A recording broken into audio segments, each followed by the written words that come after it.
أعوذ بالله من الشيطان الرجيم. بسم الله الرحمن الرحيم. ولقد يسرنا القرآن للذكر فهل من مدكر.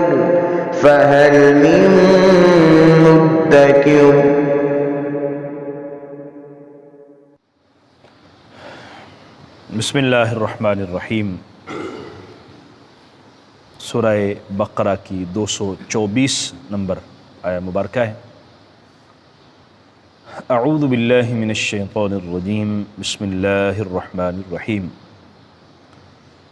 ولا تجعلوا اللہ عرضة لأیمانکم ان تبروا وتتقوا وتصلحوا بین الناس واللہ سمیع علیم.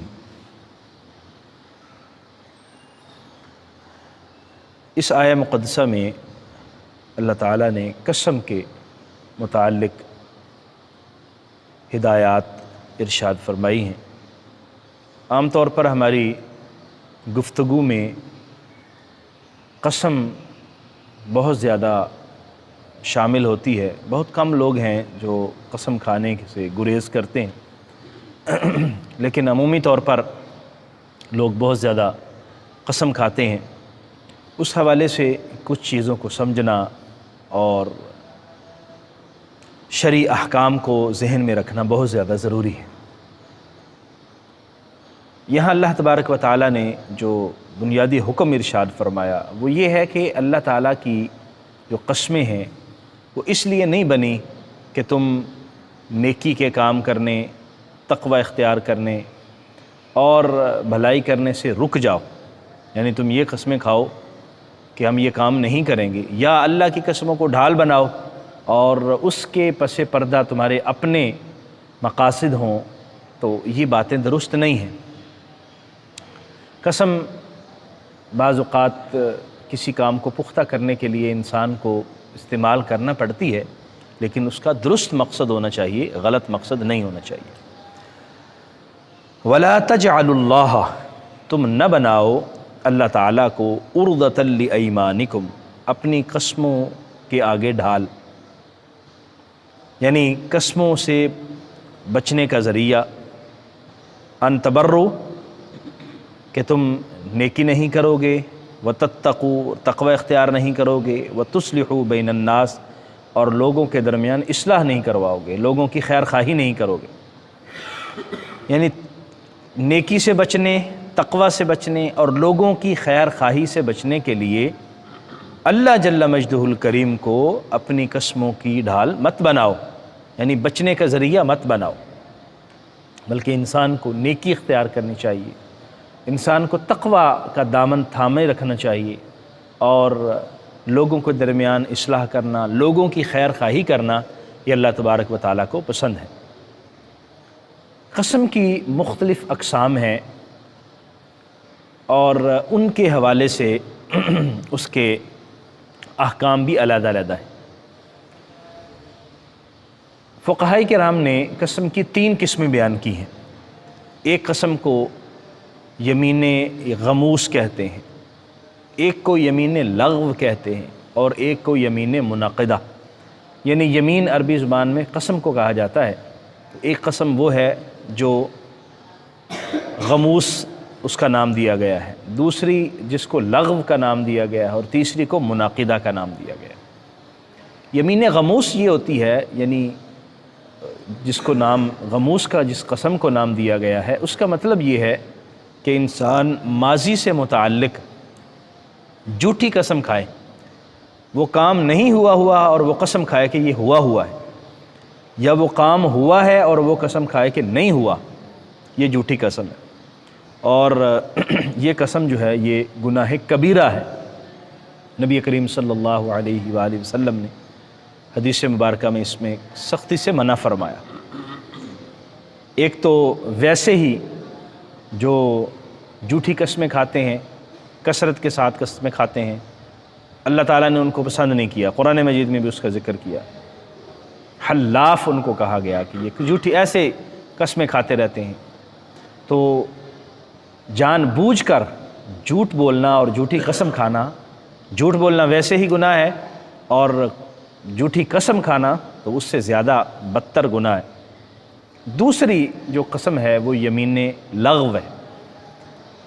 وہ قسم یہ ہے کہ آدمی قسم کھاتا ہے کہ ایسا ہے، لیکن اس کے ذہن کے مطابق ایسا ہوتا ہے لیکن حقیقتاً ایسا نہیں ہوتا، یا ویسے ہی بعض اوقات ہم قسم کھاتے رہتے ہیں اپنی گفتگو کے اندر، وہ اس قسم کو لغو کہتے ہیں، اور اس پر بھی اور پیچھے والی جو قسم ہے اس پر بھی کفارہ نہیں ہے، لیکن بار بار ایسی قسم کھانا یہ بھی مناسب چیز نہیں ہے، اور جھوٹی قسم کھانا تو ویسے ہی گناہ کبیرہ ہے، لیکن اس پر کوئی کفارہ نہیں ہوتا۔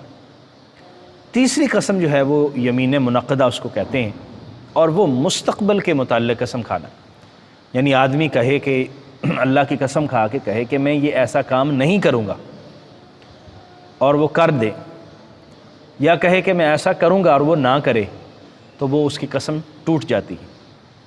ٹھیک ہے، ایسی قسم مستقبل کے متعلق، آنے والے کسی امور کے متعلق قسم کھانا کہ میں یہ کام نہیں کروں گا، یا کہے کہ میں یہ کروں گا، اس قسم کو منعقدہ کہا جاتا ہے، اور یہ وہ قسم ہے کہ جس کے توڑ دینے سے آدمی پر کفارہ لازم آتا ہے۔ اس کو 10 لوگوں کو کپڑے پہنانا پڑتے ہیں، یا 10 مسکینوں کو کھانا کھلانا پڑتا ہے، یا اس کو 3 روزے رکھنے پڑتے ہیں۔ یہ وہ قسم ہے، یعنی آپ آنے والے دنوں میں مستقبل کے کسی کام کے متعلق اگر قسم کھاتے ہیں پھر اس کا خیال رکھنا ضروری ہے۔ فرمایا جو قسم کھاتا ہے پھر اس کا دھیان بھی رکھے، پہلے تو کھا ہی نہ، قسم کھا لی ہے تو پھر اس کو پورا کرنے کی کوشش کرے۔ لا یؤاخذکم اللہ باللغو فی ایمانکم، اللہ مؤاخذہ نہیں فرمائے گا تمہاری لغو قسموں کی، یعنی جو تم لغو قسمیں کھاتے ہو ان پر اللہ مؤاخذہ نہیں فرمائے گا۔ تو لغو کا میں نے ابھی آپ کو مفہوم بتایا۔ وَلَٰكِن يُؤَاخِذُكُم بِمَا كَسَبَتْ قُلُوبُكُم، بلکہ اللہ تبارک و تعالیٰ تمہارا مؤاخذہ فرمائے گا ان قسموں پر جو تمہارے دل نے مضبوط طریقے سے کھائی ہوں، یعنی تم نے دل سے کھائی ہوں اور پختہ ارادے سے قسمیں کھائی ہوں۔ واللہ غفور حلیم، اور اللہ تبارک و تعالیٰ بہت زیادہ بخشنے والا ہے، بہت زیادہ بردبار ہے، حلم والا ہے۔ تو ایک تو بات یہ ہے کہ ویسے ہی قسم کھانے سے آدمی کو احتیاط کرنی چاہیے، قسم کھانی ہی نہیں چاہیے، حت الوسا نہیں کھانی چاہیے۔ ویسے بھی آدمی نے مستقبل کے متعلق کسی سے بات کی ہو کہ میں بھی ایسا ہوگا اور میں یہ کروں گا، تو اس کو وعدہ کہا جاتا ہے، اور وعدہ پورا کرنا یہ مومن کے لیے تو بہت زیادہ ضروری ہے، اور قرآن مجید کے اندر بھی بار بار ارشاد فرمایا گیا اوفو بالعہد، اپنے وعدے کو پورا کرو۔ تو آپ نے جس وعدے کو قسم کے ساتھ مزید پختہ کر دیا ہے، اب وہ وعدہ بھی ہو گیا ہے، وہ قسم بھی ہو گئی ہے، تو پھر انسان کو اسے پورا کرنے کے لیے کتنی کوشش کرنی چاہیے، اس کا خیال رکھنی چاہیے۔ تو اس لیے ہماری گفتگو میں جو عام طور پر قسم شامل ہوتی ہے یہ نہیں ہونی چاہیے۔ دوسری بات یہ ہے کہ ہمارے بہت سارے لوگ اپنے کام کاج میں، اپنے کاروبار میں، اپنی چیزوں کی خرید و فروخت میں بہت زیادہ قسم کا استعمال کرتے ہیں۔ نبی رحمت صلی اللہ علیہ وسلم نے اس کو بھی پسند نہیں فرمایا۔ اس کا بھی حدیث مبارکہ میں ذکر کیا گیا کہ جو قسمیں کھا کر اپنا مال بیچنے والے ہیں وہ پسند نہیں، اس سے رزق میں برکت ختم ہو جاتی ہے، اس خرید و فروخت میں برکت ختم ہو جاتی ہے جو قسمیں کھا کر آدمی آگے فروخت کرتا ہے۔ اس لیے قسم کھانے سے گریز کرنا چاہیے اور احتیاط کرنی چاہیے، اور اگر آدمی نے کوئی قسم کھائی پھر اس کو پورا نہ کر سکا تو پھر اس کا کفارہ ادا کرنا چاہیے۔ جی، منت کا بھی تعلق ایک حوالے سے اسی کے ساتھ ہے۔ جو آدمی کسی بھی نیک کام کی قسم کھاتا ہے اور اس کی نظر مانتا ہے، نظر ماننا جو ہے یہ واجب ہے، یعنی نظر مان لی ہے تو اس کو پورا کرنا واجب ہے، اور آدمی نہیں پورا کرے گا تو گناہ گار ہوگا۔ اس لیے نظر ماننا، یہ ایک تو نظر کے حوالے سے یہ بات یہ ہے کہ نظر اللہ کی ماننی چاہیے، اس کے علاوہ کسی کی نہیں ماننی چاہیے۔ دوسری بات یہ ہے کہ اس کو پورا کرنا واجب ہے۔ مثلاً آدمی نے یہ نظر مانی کہ میرا فلاں بیمار تندرست ہو جائے گا تو میں اتنے روزے رکھوں گا، یا میں اتنے فقراء و مساکین کو کھانا کھلاؤں گا، اتنا اللہ کے راستے میں خرچ کروں گا، تو وہ بیمار جب تندرست ہو جائے تو اس کی نظر پورا کرنا یہ واجب ہے، ضروری ہے۔ نہیں پورا کرے گا تو گناہ گار ہوگا اور یہ اس پر قرض رہے گا۔ اسی طرح قسم کے حوالے سے ہے، اگر کسی نے قسم توڑ دی تو اس کا کفارہ دینا ضروری ہے، اگر نہیں دے گا تو وہ اس کے ذمے رہے گا، اس کا کفارہ ادا کرے۔ اسی طرح قسم کے حوالے سے دیگر امور ہیں۔ قسم کا جو تفصیلی بیان ہے وہ انشاءاللہ سورہ مائدہ میں، وہاں پر اس کا کفارے کا بھی ذکر ہے اور قسم کے حوالے سے بھی مزید تفصیلات ذکر ہے، انشاءاللہ وہاں دیکھیں گے۔ اللہ کریم ہمیں سمجھنے کی، عمل کی توفیق عطا فرمائے، آمین۔ وآخر دعوایا ان الحمد للہ رب العالمین۔